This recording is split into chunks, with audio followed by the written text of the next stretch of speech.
Hey everybody, thank you so much for tuning into the channel. Remember to click like, share, and subscribe, and thank you for watching. Hello again everybody, I'm Matt Robinson, and welcome to another exciting edition of the League Wraparound. This is the program that gets you caught up on anything and everything happening around the National Football League. Coming up on this edition of the program, we'll preview Week 7's most important games in the NFL, including Monday Night Football with the doubleheader between the Baltimore Ravens versus Tampa Bay Buccaneers and Los Angeles Chargers versus Arizona Cardinals. And of course, we have your Week 7 game picks. So sit back, relax, and enjoy the program. All right, as always, I like to start off with my top three storylines. I like to start off talking about Davante Adams. So as you heard me mention earlier, the Jets losing a tough one this past Monday night to the Buffalo Bills, 23-20. Aaron Rodgers throws an interception. Pass was intended for Mike Williams. Williams slipped on the route. Bills defensive back Taron Johnson intercepted it. That sealed the deal for Buffalo. So since Aaron's short time in New York, he has been aggressively recruiting Davante Adams. If you know about the history with Aaron and Davante, that quarterback wide receiver duo, for a good 5 years together, they put up some monster numbers together. And it was going to happen sooner rather than later. Well, immediately a day after the Monday night loss to Buffalo, Woody Johnson made it happen, orchestrating a trade with the Las Vegas Raiders, with the Raiders trading Adams to the New York Jets in exchange for a 2025 conditional third-round pick that could become a second-round pick if Adams is an all-pro or if he's active for the AFC Championship game or this year's Super Bowl that will be in New Orleans. So bottom line is this: Rodgers and Adams, they reunite. So much has happened with the New York Jets. I mean, when aren't things happening with the New York Jets, right? I mean, it's never a dull moment in the New Jersey Meadowlands. So you have Rodgers that arrives with the team last year. Then Rodgers suffers the Achilles, done for the year. Then there's the whole circus of quarterbacks that you had last year dealing with Zach Wilson, Tim Boyle, Mike White and company. And so you have a new year. Rodgers returns from the injury, doesn't show up for training camp, goes overseas in Africa to Egypt and do his thing. Hassan Reddick, not happy with the contract, requesting a trade. There's reports that he could be dealt again, and there's some other reports that he may stay in New York. Well, we'll see how that all pans out. So then the Jets not playing their best football. Robert Saleh is fired. Out goes Saleh. In comes Jeff Ulbrich, the defensive coordinator, who's the interim head coach. Nathaniel Hackett is the offensive coordinator, but has his play calling duties removed. Todd Dowling is the new play caller. Then they lose a tough one on Monday night, which was a winnable game for the Jets, if not for the penalties and missed field goals and other things that happened in this game. And now you bring Davante Adams.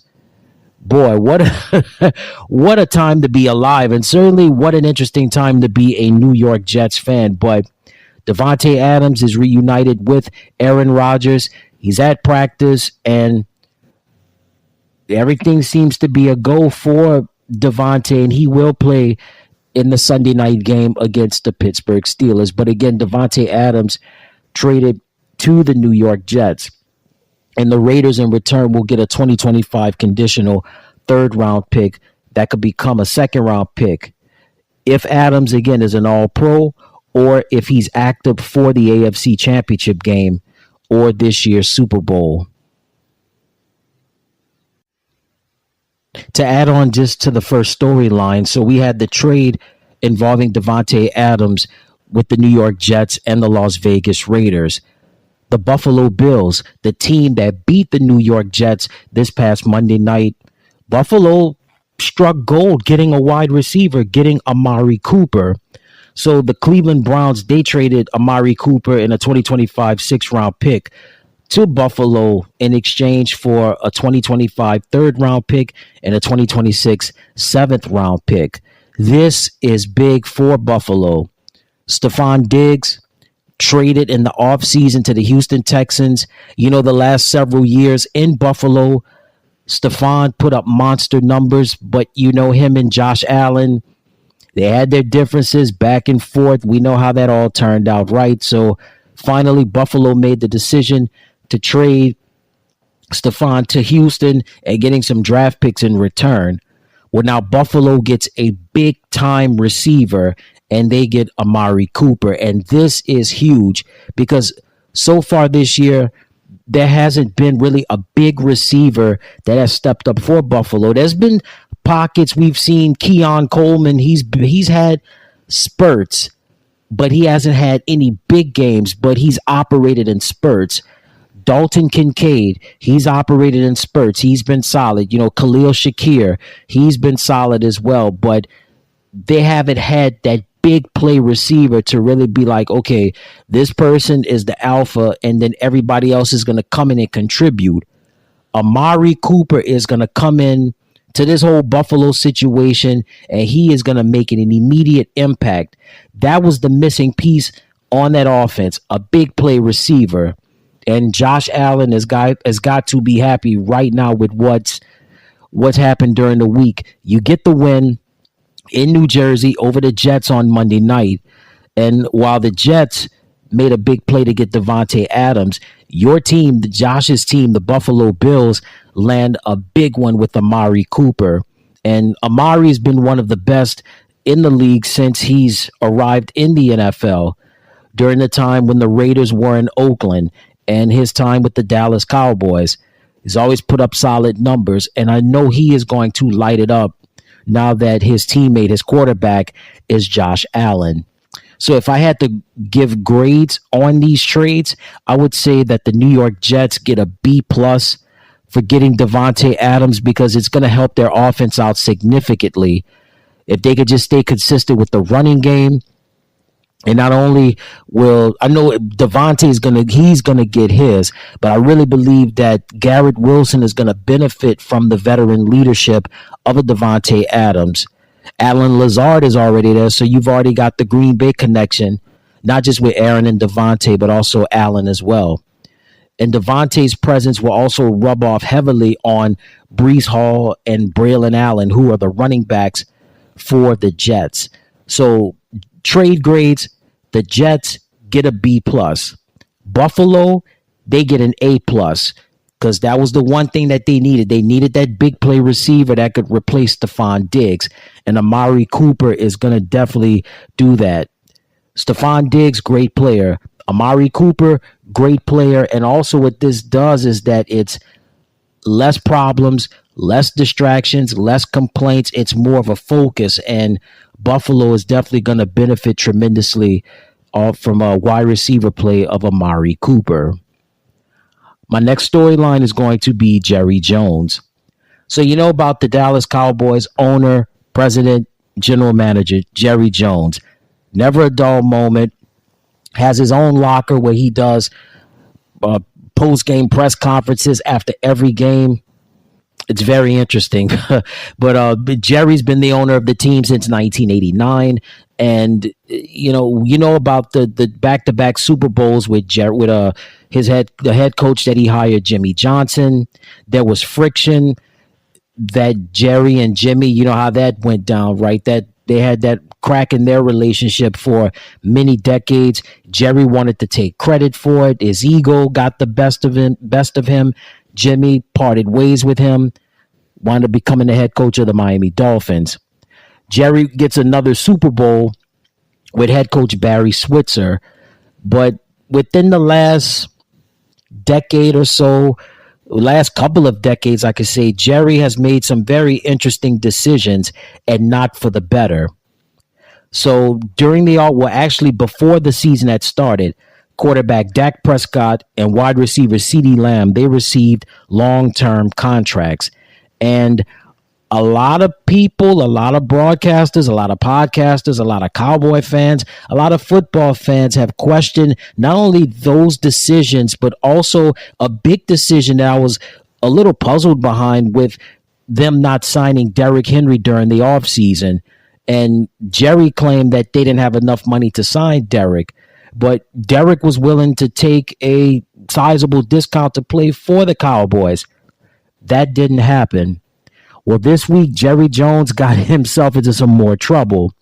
He appeared on a local radio station in Dallas, 105.3 The Fan, and he got into an argument with local radio hosts, and they were just asking him questions about the questionable decision making of the team, such as not being aggressive in the offseason, the issues going on with head coach Mike McCarthy, the contract extensions, that the long-term deals that were given to Dak Prescott and wide receiver CeeDee Lamb.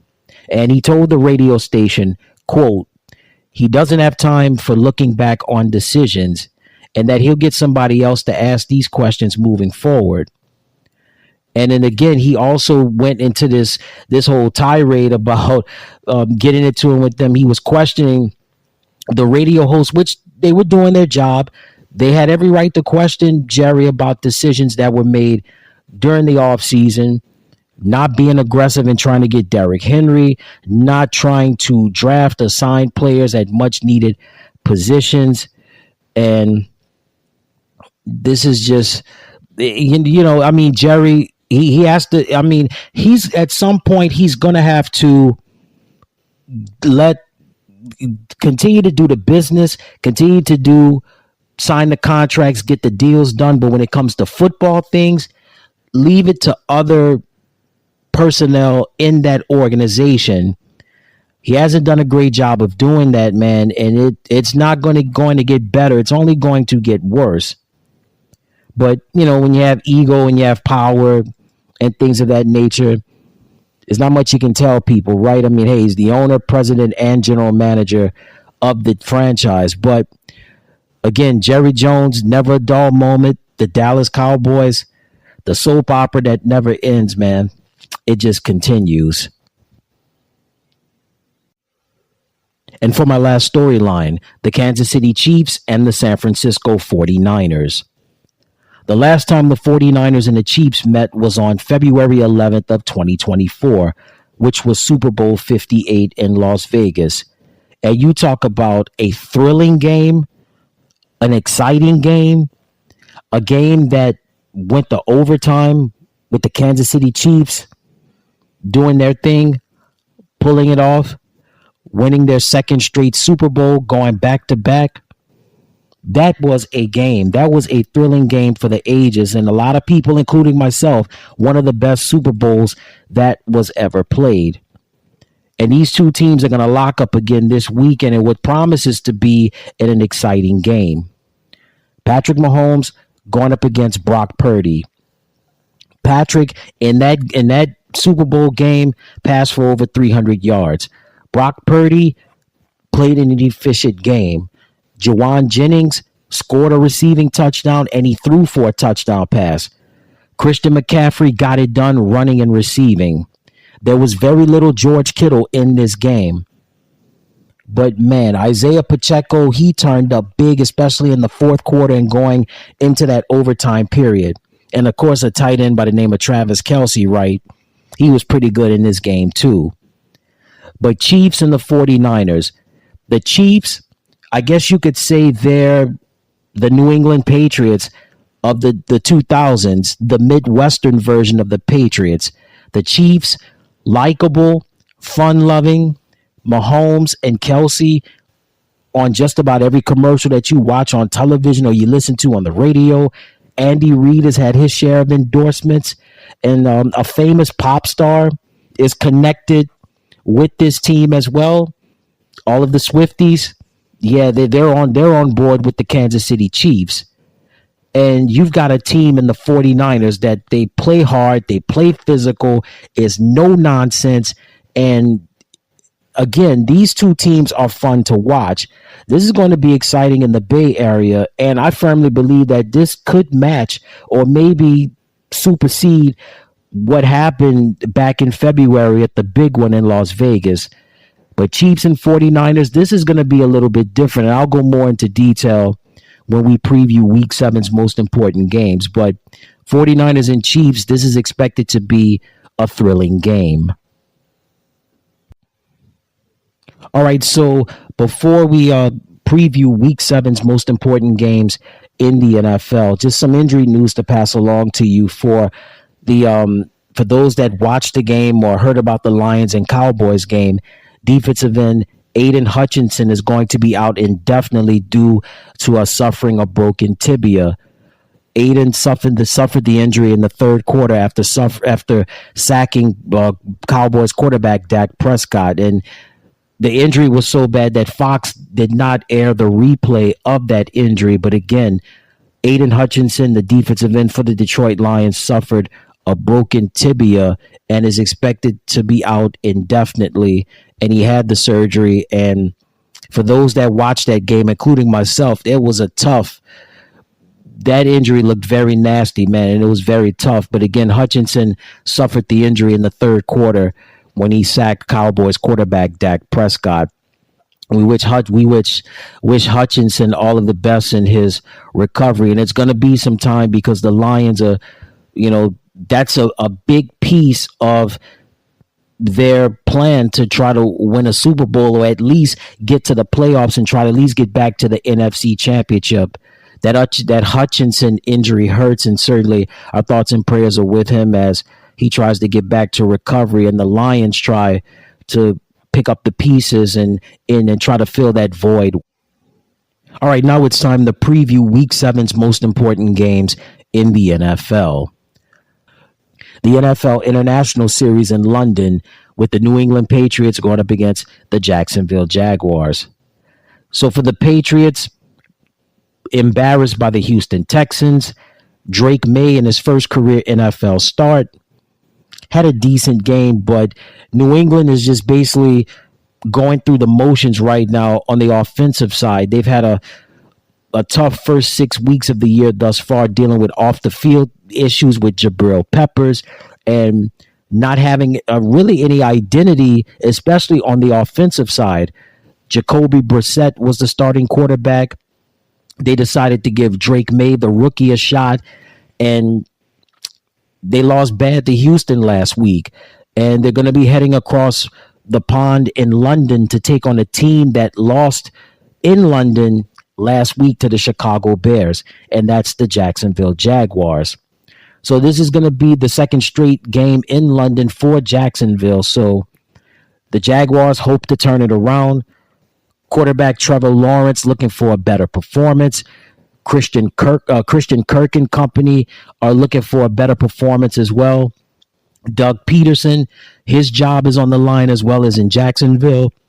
So this is an important game for both of these teams, primarily for Jacksonville. New England, again, going through the motions. They're going to have their rookie quarterback, Drake May, in London. We'll see how he pans out against this Jacksonville defense. But we've got the International Series in London with the New England Patriots going up against the Jacksonville Jaguars. The next game that we have is a blockbuster game in the NFC North with the Detroit Lions going up against the Minnesota Vikings. So first for the Detroit Lions, as I mentioned earlier, the injury to Aiden Hutchinson, suffering a broken tibia, out indefinitely. The injury happened while he was sacking Cowboys quarterback Dak Prescott. A very gruesome injury, and now Detroit, they're trying to fill that void that is definitely going to be missed on the defensive side. Not just on the defensive side, but really from a team leadership side as well. For the Lions, I mean, a blowout performance of the Dallas Cowboys at Jerry World last week in Arlington. Jared Goff was clicking on all cylinders. I really like the running back combination, that thunder and lightning, with Jahmyr Gibbs and David Montgomery. The wide receivers were on point, especially a former Bronco wide receiver, Tim Patrick. He was very effective. And of course, with Jameson Williams and Amon-Ra St. Brown and company, Sam Laporta looked really good in that game as well. So we've got the Lions going up against the Minnesota Vikings. The Vikings coming off of the bye week, a much deserved bye week. In week 5, they beat the New York Jets in the international series in London. Sam Darnold was shaken up in that game. Aaron Jones had suffered a hip injury, but the Vikings defense really came through in the clutch for the team to take that win over the Jets. So the Vikings return home in what's going to be a great game, I believe, in Minneapolis between the Lions and the Vikings. You've got Jared Goff, you've got Sam Darnold, you've got Jahmyr Gibbs, you've got David Montgomery, you've got Aaron Jones, and you've also got Cam Akers, who returns to the Vikings after the Vikings pulled off a trade with the Houston Texans, which brings Cam back to the Minnesota Vikings while the Texans get draft picks. So this is going to be a blockbuster game, and a lot of great wide receiver play in this game with Amon-Ra St. Brown, Jameson Williams. Also, you've got Tim Patrick, tight end play with Sam Laporta, and with the Vikings, I mean, Justin Jefferson. What's not to love about JJ, right? So this is going to be a great game between the Detroit Lions and the Minnesota Vikings. The next game that we have is going to be the Houston Texans going up against the Green Bay Packers. So Houston, a dominating performance over the New England Patriots up in Foxborough, Massachusetts last week. CJ Stroud doing what CJ Stroud does best, right? Handle his business, not only on, with his legs, but also throwing the ball as well. Nico Collins on injured reserve, but Tank Dell was very effective in this game. Joe Mixon looked good coming back from the ankle injury that he had. And as for the Green Bay Packers, they had a dominating performance over the Arizona Cardinals as well. Romeo Doubs, Christian Watson and company, they look good in that contest as well. And Jordan Love. Jordan Love has looked awesome so far in this early part of the NFL season. Josh Jacobs, he's a nice complimentary back to the team as well. You cannot forget about Josh Jacobs as well. And Jaden Reed has been really good for this roster as well. So Houston, Green Bay, it's going to be a home game at Lambeau Field, one of the best environments, not just in the NFL, but one of the best environments in all of professional sports. You've got quarterback play with CJ Stroud going up against Jordan Love. The Houston Texans going up against the Green Bay Packers. We have the Kansas City Chiefs going up against the San Francisco 49ers, a rematch of Super Bowl 58. So for Kansas City, they enjoyed a bye week last week, and the week before that, in week 5, a solid performance on Monday Night Football, beating the New Orleans Saints at GEHA Field at Arrowhead Stadium. So Kansas City, their identity since it's been the Patrick Mahomes, Andy Reid, Travis Kelce era has been about offense. But the last couple of years, it's been about defense. And guys like Chris Jones, Nick Bolton, George Karlaftis, Shamari Connor, just to name a few, those guys have really stepped up to the plate, especially last year and so far this year. And of course, with the Rashee Rice still being out, Isaiah Pacheco still being out, the Chiefs have had to find ways to win. Mahomes has made enough plays to get it done. Travis Kelce's really stepping up his game. Also, the backup tight end Noah Gray has stepped up, and Juju Smith-Schuster has stepped up his play as well. Also, the rookie Xavier Worthy has been a monster speedster in helping the Chiefs get the ball downfield when necessary. And as for the San Francisco 49ers, the 49ers, they got back to old school 49er football, beating the Seattle Seahawks last Thursday night. Brock Purdy doing what Brock Purdy does best, be consistent, making good throws, not turning the ball over. Deebo Samuel getting back to being old Deebo, George Kittle back to being old George Kittle.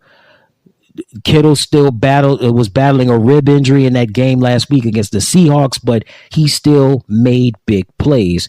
Not just Kittle, not just Debo, but also Brandon Ayuk is making plays as well, and also Jawan Jennings, a nice compliment to that team as well. And also the two-headed monster was huge for the 49ers against the Seahawks last Thursday night. Jordan Mason and Isaac Guerendo played tremendous. So what's going to happen in the Bay Area, specifically in Santa Clara, in this rematch with the Chiefs and the 49ers? I think it's going to come down to two things. Number one, defense, and number two, the quarterbacks with Patrick Mahomes and Brock Purdy. Who is going to make the most mistakes, and also who's going to make the biggest mistake, especially when it's time to get in that 2-minute drill. Chiefs 49ers, this is going to be one that's I think is going to be definitely worth the hype in the Bay. Sunday Night Football has the New York Jets going up against the Pittsburgh Steelers. So what a week it has been for the New York Jets. The Jets lose a winnable game on Monday night to the Buffalo Bills. 24 hours later, Woody Johnson and Jets management, they pull off the trade with the Las Vegas Raiders to land Davante Adams. So Davante, along with his quarterback Aaron Rodgers, they're back at it again. Just hopefully they can try to make it like it was in the old days in Green Bay. As for the Pittsburgh Steelers, the Steelers had an impressive win over the Las Vegas Raiders last week. Justin Fields did enough to get the job done, but you know about Pittsburgh, their MO is two things, defense and running the ball. Najee Harris was able to get the running game going for the Steelers, and of course when Najee got going, also Justin Fields got going as well, making some solid passes, but had 2 rushing touchdowns in this contest. So with the Jets and the Steelers, these are two teams that are certainly polar opposite. And I'll get more into this with my game of the week coming up, going more into detail with the Jets and the Steelers. But the bottom line is this. This has been one heck of a week for the New York Jets, and they would like to silence the critics and the doubters and try to get a victory in Pittsburgh.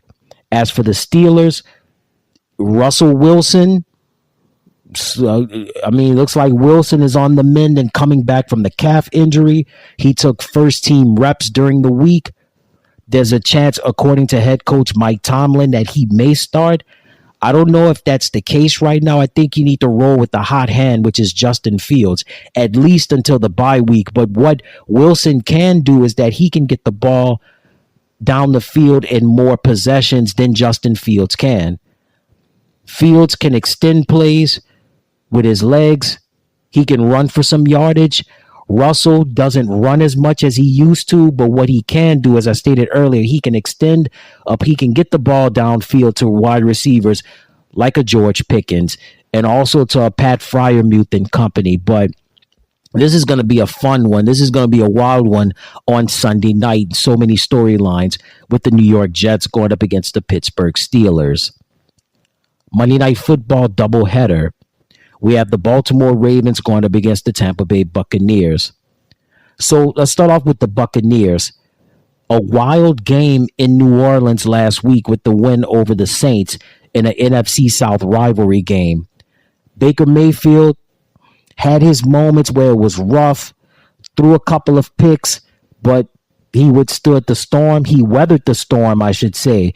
And not only he got it done throwing the ball, but also there were moments where he had to use his legs to give the Bucs a first down and extend the drive. We also saw Bucky Irving do his thing in that game. We also saw Mike Evans and company and Chris Godwin as well do his thing in that game as well. So while the Buccaneers were having a wild game with the Saints, the Baltimore Ravens, they won the Battle of the Beltway, beating the Washington Commanders. Lamar was going to be Lamar. He was going to do his thing. But Derrick Henry really has been the X factor really in all of the NFL this year. Kind of like how Saquon Barkley has been the security blanket for the Eagles. Derrick Henry really hasn't just been a security blanket for the Ravens offense. He's been the X factor and he's been the engine. And Derrick Henry just had another classic performance. He put on a master class in running the football. So we've got Baltimore and Tampa Bay.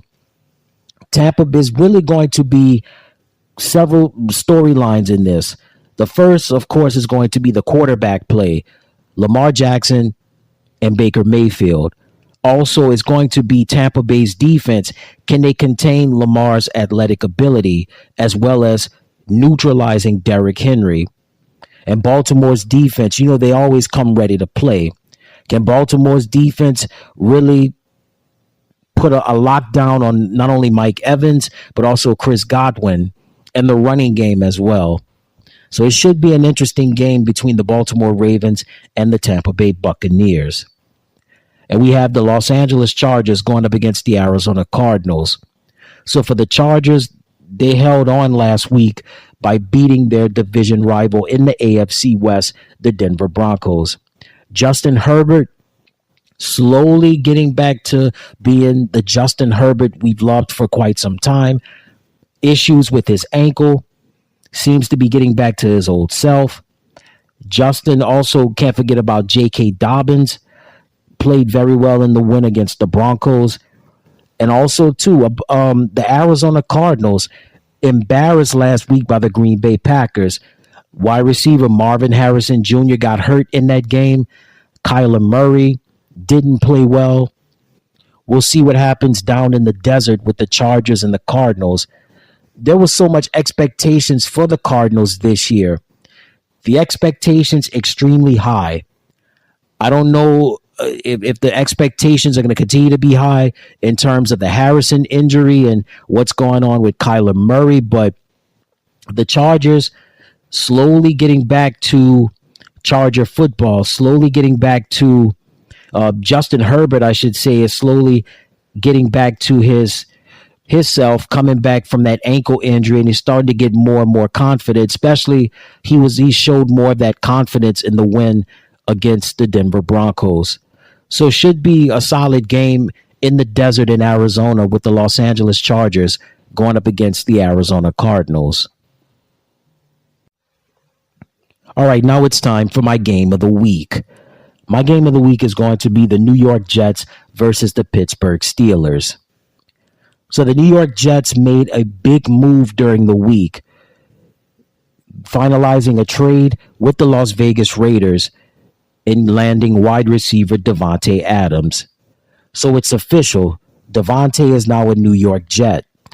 So after almost 2 years of his buddy Aaron Rodgers recruiting him to come to New York and play for the green and white, well, it's official. It's here now. And Davante, he's been at practice, and he will play in the game against the Steelers after coming off of a hamstring injury. The New York Jets, I feel, will benefit from the presence of Davante Adams. Garrett Wilson, it takes pressure off of him because he won't be the guy that will have defenders constantly double covering him, or in most cases triple covering him. That will take pressure off of him. That'll take pressure off of Allen Lazard, who, by the way, is another ex-Packer joining Aaron and Davante as well. That takes pressure off of him. That takes pressure off of Tyler Conklin. Also, that'll take some pressure off the running game as well with Breece Hall and Braylon Allen. So the Jets, with this whirlwind of almost 2 weeks of the firing of head coach Robert Saleh, Jeff Ulbrich, the defensive coordinator, comes in as the interim head coach. Then Nathaniel Hackett, no longer the play caller. In comes Todd Dowling. He'll do the play calling. Hackett remains the offensive coordinator. And then to bring Davante Adams in the trade this week, all the pressure is now on Aaron Rodgers to deliver. Not just with Aaron, but Davante as well. And they will be put to the test in this against a team that does not care about scoring 30, 40, 50, 60 points. They are a team that's built for power and strength, and that is the Pittsburgh Steelers. The Steelers, they've got running game with Najee Harris. The quarterback situation, I don't know what's going to happen in this game, if Russell Wilson is going to start or they may roll with Justin Fields. But regardless of the quarterback situation, it's going to be about the defense. Cam Hayward, Minka Fitzpatrick, and company. Oh, and don't forget about a guy by the name of TJ Watt. I mean, a guy who is just stepping into his prime and is just disrupting offensive linemen and giving quarterbacks fits. And I think it's going to come down to the Jets offense versus Pittsburgh's defense. Will Aaron be able to connect with Devontae on those back shoulder throws like they did together in Green Bay? Will the Jets be able to run the ball and get a nice mix of Breece Hall and Braylon Allen? Or will this just be an experiment that the Jets, I won't say a failed experiment, but an experiment that's on the verge of collapsing? We won't know, but I know one thing is it's always a rocking crowd in Pittsburgh at that stadium, and the Terrible Towels are going to be out and about for this contest on Sunday Night Football. The New York Jets and the Pittsburgh Steelers, my game of the week. All right, before we get on out of here, I want to give you my picks on who I think will win Week 7's most important games. The NFL International Series in London between the New England Patriots and the Jacksonville Jaguars. I like Jacksonville to win. The Detroit Lions versus the Minnesota Vikings. Going to be a tough game, but I like Minnesota to win. The Houston Texans go up against the Green Bay Packers. This is going to be a ferocious game with C.J. Stroud going up against Jordan Love, but I like Green Bay to win.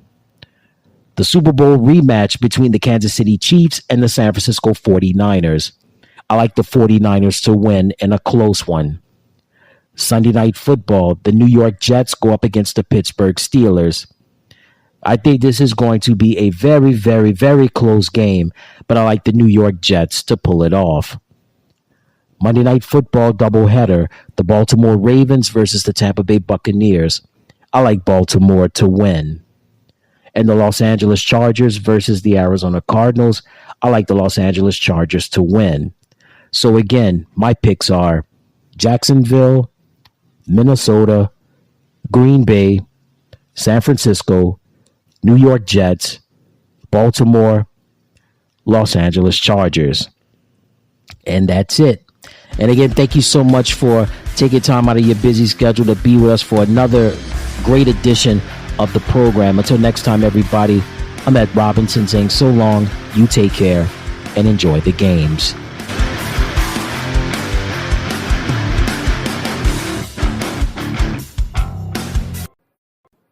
Hey everybody, thank you so much for tuning into the channel.